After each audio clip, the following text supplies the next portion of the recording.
ایک کاتب کی غلطی کا سہارا لگا کے زبردستی اس میں ایڈٹ کر دیا. تو یہ مفتی صاحب نے جو حوالہ دیا اس کی یہ حقیقت ہے. کوئی بھی انصاف, بلکہ یہ دیکھیے مخطوطہ بھی ہے, یعنی ہاتھ کا یہ عظیم آبادی کا نسخہ ہے, یہ بہت پہلے ہاتھ کا جو لکھا ہوا ہے, اس میں بھی آپ دیکھیں گے یہ تو ٹائٹل پیج ہے, اس پیج کے اندر بھی دیکھیں گے تو تحت سرہ ہی ہے وہ پیج, اور تھوڑا سا ہاں دکھائیں, ہاں رأیت النبی وضعیمنہ علی شمالہ فی الصلاۃ, اس میں بھی تحت سرہ نہیں ہے, جو بھی ہاتھ کا لکھا ہوا نسخہ ہی ہے. تو ایسے بہت سارے ہاتھ کے لکھے ہوئے نسخے ہیں جس میں یہ نہیں ہے. بس ایک کاتب سے ایک جگہ غلطی ہوئی جس کے بہت سارے شواہد ہیں, بلکہ حنفی علماء نے بھی کہا ہے کہ یہ چیز غلط ہے. حبیب الرحمن اعظمی صاحب کا نسخہ آپ دیکھ چکے ہیں, تو جو انصاف پسند لوگ ہیں سب نے تسلیم کر لیا کہ بھئی یہ کتاب کے اندر غلط ہے. لیکن اس کا یہ مفتی صاحب نے اس کا حوالہ دے دیا. بتائیے, آپ کوئی ضعیف روایت کا حوالہ دیتے, ادھر ادھر کا حوالہ دیتے تو چلتا کہ بھئی چلو اس روایت میں ہے لیکن ضعیف ہے. لیکن ایک چیز جو بہت ہی جو ہے زور زبردستی کر کے اس کو حدیث میں تحریف کی گئی ہے, اس کو ایڈ کیا گیا ہے کتاب کے اندر, اتنی بڑی جسارت کی گئی ہے, اتنی بڑی جرات کی گئی ہے اپنی دلیل کی بھرپائی کرنے کے لیے, اس کا حوالہ تو نہیں بنتا. مفتی صاحب کو تو کم سے کم اس کا حوالہ نہیں دینا چاہیے. عام آدمی, کوئی جاہل آدمی حوالہ دے سمجھ میں آتا ہے, لیکن مفتی صاحب کو تو اس طرح کی روایتوں کا حوالہ نہیں دینا چاہیے. علی الاکف تحت السرہ کہ نماز کی سنتوں میں سے یہ چیز ہے کہ ایک انسان وائل بن حجر رضی اللہ عنہ سے روایت ہے کہ میں نے رسول اللہ صلی اللہ علیہ وسلم کو دیکھا کہ انہوں نے اپنے دائیں ہاتھ کو بائیں ہاتھ پر رکھا تحت السرہ, ناف کے نیچے, اور یہ دونوں روایتیں محدثین احناف کے اصول حدیث کے اعتبار سے مقبول ہیں. اچھا, آخر میں کتنی عجیب بات بھائی, محدثین احناف کے اصول سے مقبول ہیں. بھائی مجھے تو نہیں معلوم کہ محدثین احناف کا حدیث کے قبول و رد میں بھی کوئی الگ جو ہے اصول ہے. جرح و تعدیل کا جو اصول ہے وہ اہل سنت کا ایک ہی اصول ہے. اہل سنت کیا ہے تو اہل تشیع کیا الگ ہے. جرح و تعدیل اہل تشیع میں جا کے الگ ہو جاتی ہے. استدلال میں الگ اصول ہیں, استدلال میں الگ الگ اصول ہیں فقہاء احناف کی چاروں مذاہب کی. لیکن ہے کہ حدیث کے قبول و رد میں, کہ حدیث کو قبول کیا جائے گا اور اس کو رد کیا جائے گا, اس میں کوئی اختلاف نہیں ہے. آپ استدلال میں کر سکتے ہیں کہ خبر واحد سے کیا ثابت ہوتا ہے, متواتر سے کیا ثابت ہوتا ہے, ضعیف حدیث سے استدلال ہوگا کہ نہیں ہوگا, یہ ساری باتیں آپ احناف سے دکھا سکتے ہیں. لیکن ثبوت کے اعتبار سے جو جرح و تعدیل کا معاملہ ہے وہ اس میں پورے جو اہل سنت ہے ان کا ایک ہی اصول ہے جرح و تعدیل کا, ان کے اصولوں میں اختلاف نہیں ہے. تو یہ جو احناف کا حوالہ دیا, بلکہ احناف میں بھی دیکھیں حبیب الرحمن اعظمی, انور شاہ کشمیری, ان لوگوں نے خارج کر دیا اس بات کو. یعنی جو مصنف ابن ابی شیبہ والی روایت انہوں نے پیش کی ہے, یہ احناف نے بالکل بھی اس کو تسلیم نہیں کیا, بلکہ یہ حیرت کی بات ہے, کہتے ہیں احناف سے ثابت ہے پوری. اچھا, میں بات ختم کروں گا یہ کہہ کے, ہو سکتا ہے کچھ لوگ ایسے کہتے بھی ہیں اور تانا دیتے ہیں کہ دیکھو اہل حدیث لوگ جو ہے یہی مسئلہ لے کے پڑے رہتے ہیں, سینے پہ ہاتھ باندھنا. بھائی یہ مسئلہ تو آپ لوگ بھی بیان کرتے ہیں نا, دیکھو کتنی زور زبردستی کر کے انہوں نے بیان کر دیا. اہل حدیث اگر بیان کرتا ہے صحیح بات تو کہتے ہیں کہ یہ سینے پہ ہاتھ باندھنے والا مسئلہ لے کے پڑے ہوئے ہیں. آپ کیا کر رہے ہو بھائی؟ آپ دیکھیے وہ اللہ تعالیٰ کے وجود پہ مناظرہ ہو رہا ہے اور یہاں اس مسئلے پر بھی جو محرف روایت ہے اسے پیش کر رہے ہیں مفتی صاحب. اور میں آپ کو بتا دوں کہ سب سے پہلے پوری دنیا میں سب سے پہلے سینے پہ ہاتھ باندھنے والی کے ٹاپک پر اگر کسی نے مستقل کتاب لکھی ہے تو حنفی عالم ہے, اور سب سے زور و شور سے پوری دنیا میں سب سے زیادہ سختی کے ساتھ جس نے یہ مسئلہ اٹھایا وہ بھی حنفی عالم ہے. ہماری کتاب انوار البدر, اس کے مقدمے میں پوری تفصیلات موجود ہے کہ سب سے پہلے یہ مسئلہ یعنی سینے پہ ہاتھ باندھنا چاہیے, اس کو تحریک جس نے دیا, یعنی باقاعدہ تحریک لے کے جو لوگ چلے وہ حنفی لوگ ہیں. اور سب سے پہلے اس مسئلے کو لے کر مطلب مناظرہ والی کیفیت چلی گی اور ایک دوسرے کے رد میں کتابیں لکھی گی, وہ سب حنفیوں نے کیا ہے. اور یہ کہتے ہیں اصول احناف سے صحیح ہے. بھئی احناف نے سب سے پہلے یہ مسئلہ اٹھایا ہے, سب سے پہلے ان لوگوں نے اس مسئلے پر ایک دوسرے کے خلاف کتابیں لکھی ہیں, سب سے پہلے احناف نے اس مسئلے پر جو ہے بحث کی ہے. بعد میں اہل حدیث حضرات نے, اہل حدیث حضرات کا موقف تھا سینے پہ ہاتھ باندھنا, لیکن وہ اس مسئلے پہ بحث و مباحثہ اتنی زور و شور سے نہیں کرتے تھے. لیکن یہ حنفیوں نے شروع کیا.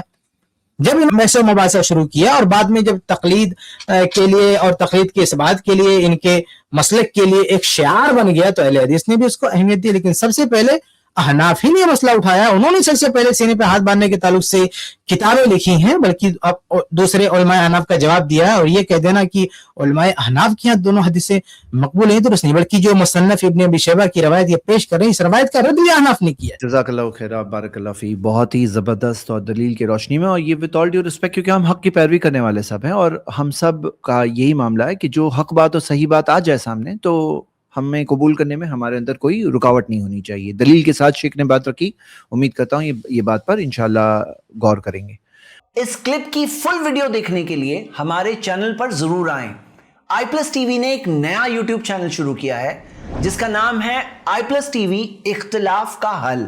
اس چینل پر صرف اختلافی مسائل پر ویڈیوز آئے گی، لیکن دلائل کے ساتھ اور بھائی چارگی کے ساتھ۔ آپ کو میں دعوت دیتا ہوں کہ آپ بھی ہمارے اس چینل کو سبسکرائب کریں، ہماری ویڈیوز کو شیئر کریں اور نوٹیفیکیشن آئیکن کو آل سلیکٹ کریں تاکہ آپ کو ہماری ویڈیوز کا نوٹیفیکیشن مل سکے۔ جزاک اللہ خیر، والسلام علیکم ورحمۃ اللہ۔